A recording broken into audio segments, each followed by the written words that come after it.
पिला माने study success channel रे मु गोपबंधु समस्त को स्वागत जणाउछि।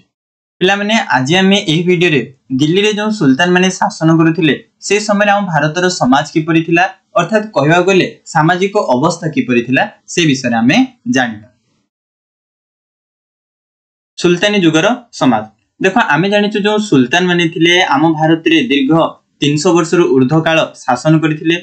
सेमानकर शासन आम भारतर समाज उपरे गभीर प्रभाव पकईथिला। तेणु से समय जो हिंदू माने थिले एवं मुसलमान माने थिले सेमाने आम समाज रे केमती रहुथिले, तांकर वेश पोशाक केमती थिला, तांकर खाद्य केमती थिला, अर्थात कहबा गले सेमानकर सामाजिक चलनी किपरि थिला से विषय आमे पॉइंट बाय पॉइंट विस्तृत भाव रे आलोचना करिबा। चलो देखिबा। प्रथम पॉइंट होची श्रेणी विभाग। से समय हिंदू माने केमती श्रेणी विभाग रे बसई स्थापन करुथिले एवं मुसलमान मानक समाज किपरि श्रेणी विभाग रहिथिला। हिंदू समाज रे जाति प्रथा बलवत्तर थिला। ब्राह्मण, क्षत्रिय, वैश्य एवं शूद्र एई चारि जाति समाज रे रहिथिला। देखो कोन कहला आमे जानिछु आम हिंदू समाज से समय रे मध्य जाति प्रथा बलवत्तर रहिथिला एवं से जाति प्रथार उच्च रे के रहिथिले ना ब्राह्मण माने, ता तळकु क्षत्रिय, ता तळकु वैश्य एवं समाजर सर्वनिम्न जाति हिसाब रे शूद्र माने रहिथिले। मुसलमाननकर समाजर जो आभिजातीय श्रेणी लोक मानकु उमार बोली कहत। देखो कोन कहला जो मुसलमान मानक समाज थिला सेमानकर जो आभिजातीय अर्थ खानदानी परिवार बा समाजर लोक मानकु कोन कहतला उमार बोली कहतला।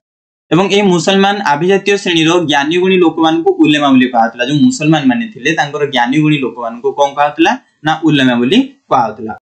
एवं समाजर सर्वनिम्न स्तर रे रहउथिले मुसलमान मानकर केउ माने ना श्रमिक, कृषक, कारीगर, सैनिक, जलवाहक एमती हिसाब रे मुसलमान को परिवार रे श्रेणी विभाग रहिथिला। तो आमे जानि पल्ला हिंदू मानक समाज किबोली हिसाब रे श्रेणी विभाग होई रहिथिला दिल्ली रो सुल्तानी शासन समय रे एवं मुसलमान को समाज मध्ये केमती श्रेणी विभाग रहिथिला। बुझि पाल्लो। तापरे देखिबा नेक्स्ट पॉइंट।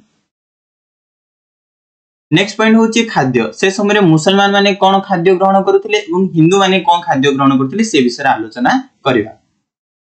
हिंदू समाज रे साधारण लोक माने सकाळे खिचड़ी खाउथिले। देखो जो हिंदू माने थिले से माने साधारणतः लोक माने सकाळू खिचड़ी ही खाउथिले।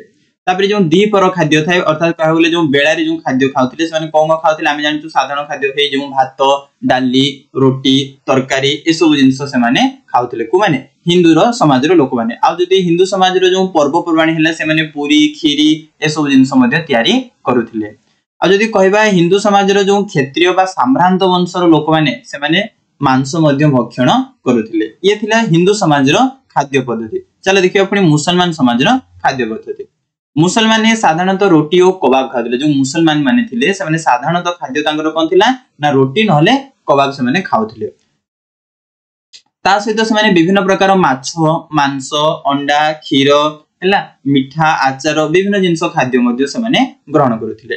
तो ये थिला कोन ना हिंदू एवं मुसलमान समाज रो खाद्य पद्धति जेतेबेले हम भारत रे दिल्ली रे सुल्तानी शासन चलिथिला। बुझियला। ताबरे देखिबा नेक्स्ट पॉइंट। नेक्स्ट पॉइंट होची पोशाक एवं प्रसाधन।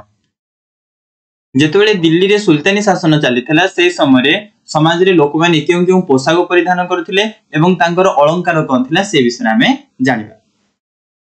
हिंदू समाज रे जो साम्रांत लोक माने थिले एवं राजवंशी लोक माने थिले से माने जानिचो तांक पाखरे अधिक टंका पैसा थाए तनो से माने सबेले दामी पोशाक परिधान करथिले। आ उच्च वंश रे जो नारी माने थिले हैला उच्च वंश रे जो नारी माने थिले से माने साधारणतः हार, मुदी बा मुद्रिका जोडा कहउची कंकण, बाजुबंध हैला पाउंजी, नाकफुल, कानफुल ए सब जिंस अलंकार से माने परिधान करूथिले। आ समाज रे जो साधारण लोक माने थिले तांकर आर्थिक स्थिति अनुसार तांकर अर्थ को नै कि से माने अलंकार गुडी को परिधान करूथिले। ये तो थिला कोन ना हिंदू समाज रो नारी मानकर अलंकार घटना। आमे चलो देखिबा मुसलमान माने मध्ये कोन परिधान करूथिले एवं तांकर अलंकार कि परिथिला। तो साधारणतः मुसलमान माने जो लोक माने थिले मुसलमान रो पुरुष माने थिले से माने लुंगी आ पंजाबी गुडी को परिधान करूथिले। एमाने आउ ता सहित से माने दाढ़ी मध्ये रखुथिले। बुझियला। मुसलमान माने जो स्त्री लोक माने थिले से माने साया, बुरखा, पंजाबी हैला ए सब जिंस से माने परिधान करूथिले। आ ओढणी मध्ये से माने दोथिले। आ मुसलमान स्त्री लोक मानकर जदी अलंकार कथा कहबा से माने साधारणतः सुरमा, कज्जल, मुद्रिका, कानफुल, नाकफुल हैला ता सहित सुबासित तैल ए सब जिंस से माने मध्ये परिधान करूथिले। तो सुल्तानी जुगर सामाजिक व्यवस्था किभଳି थिला आमे किछिटा पॉइंट आज आलोचना कला। नेक्स्ट वीडियो रे आमे आउ किछिटा पॉइंट आलोचना करिबा। जदि तुम मानकु आम एमती वीडियो पसंद लाउची तो वीडियो को लाइक करो प्रथमे, ताहले चैनल को सब्सक्राइब कर दियो एवं अधिक तुम सांग साथी समस्त को शेयर करो। धन्यवाद।